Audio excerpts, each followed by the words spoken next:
There's no need. Hello, this is Sir Benedict T. Signora.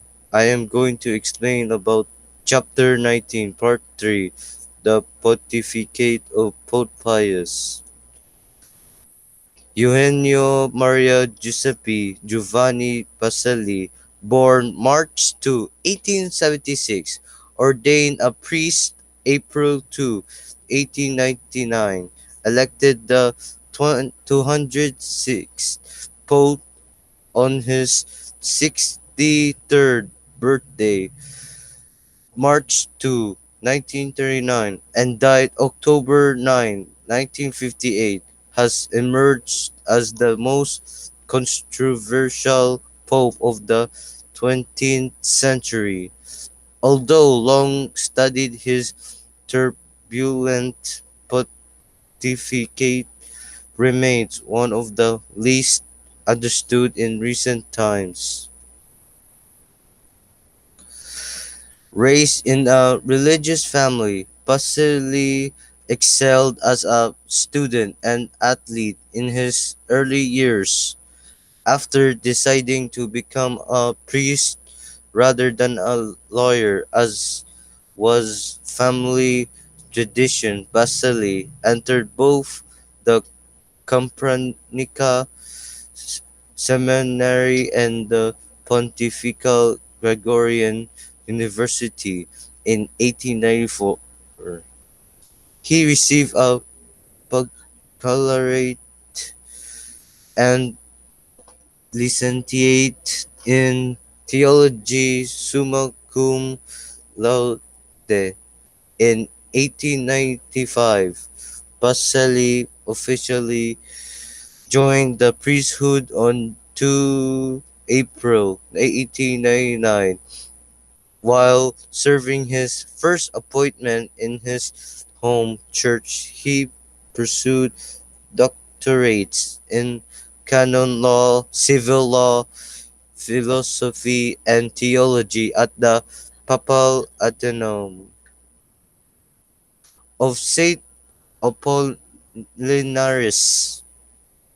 Though Pope Pius VII was principally known for his actions during World War II. His reactions to the new birth control pill, abortion procedures, and sterilization techniques of the mid 20th century helped shape Roman Catholic views on these issues. His stance on these early development and fertility topics still represents the church opinion on beginning of life and fertility matters as confirmed by each of his beginning of life and successors. Pope Pius died 9 October 1958 and was succeeded by Pope John 23, who often extended, clarified, and reiterated Pope Pius VII's statements on matters regarding procreation and human life. A counter-risorgimento clan in a national age. Over the centuries, church and society have often disagreed on various issues and the importance of particular institutions, but have almost always concurred on the crucial role of family in the physical, psychological, social, and religious formation of individuals. To the child is father of the man. In 1958, when Pius VII died, Father Robert Leiber, his private secretary who had been as close as anyone else to the solitary, shy, and often aloof Pope, commented on the figure he had faithfully served for some 4 decades. 3. The making of a diplomat.